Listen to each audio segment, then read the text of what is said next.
В шумной таверне на перекрестке караванных путей пахло пряным элем, дымом и жареным мясом. За дальним столом, у окна с цветными стеклами, сидели две девушки в светлых одеяниях с золотыми вышивками. Их звали Лин Юэ и Мэй Хуа. Обе спокойные с виду, но в глазах отражался закаленный тренировками дух. «Старейшины говорили, что в этих землях неспокойно», — тихо произнесла Лин Юэ, отпивая чай. «Если тьма поднимается, значит, рассвет близок», — с легкой улыбкой ответила Мэй Хуа. Их разговор прервал негромкий смех. К их столу подсел молодой мужчина в черном плаще. Его лицо было обаятельным, почти дружелюбным, но взгляд слишком цепким. Две лучезарные сестры из секты восходящего солнца. Какая удача! Позвольте представиться. Я Чжоу Лэй из секты высшего дьявола. В зале стало чуть тише. Несколько посетителей поспешили отвернуться. «Нам ни о чем говорить с последователями тьмы», — холодно ответила Лин Юэ. «Тьма и свет — лишь стороны одного круга», — улыбнулся Чжоу Лэй. «Разве вам не любопытно узнать, почему наши пути все чаще пересекаются?»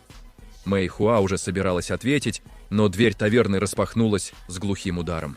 В проеме стоял высокий мужчина в алом плаще с золотым знаком солнца на груди.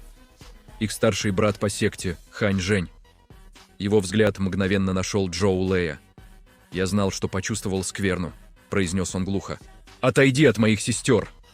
Чжоу Лэй вздохнул и поднялся. «Старший брат Хань, как всегда, спешишь все испортить». В следующее мгновение их ауры вспыхнули. Золотое сияние солнца и густая черная дымка, словно живущая собственной жизнью. Столы отлетели в стороны, посетители бросились к выходу. Хань Жень ударил первым, его ладонь, окутанная светом, рассекла воздух. Чжоу Лэй уклонился с неожиданной легкостью, отвечая резким выпадом, от которого по полу пробежала трещина. Девушки отступили к стене, готовые вмешаться. Но их старший брат держался уверенно.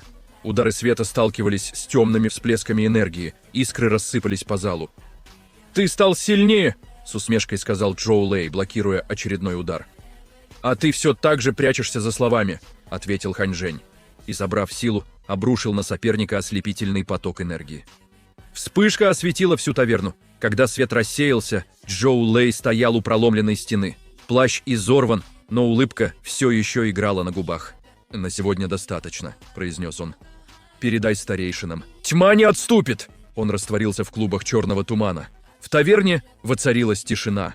Хань Жень опустил руку и обернулся к сестрам. «Вы в порядке?» «Да, старший брат», — ответили они в унисон. За разбитыми окнами начинал подниматься рассвет, окрашивая небо золотом. Но все трое понимали, это было лишь начало гораздо большего противостояния.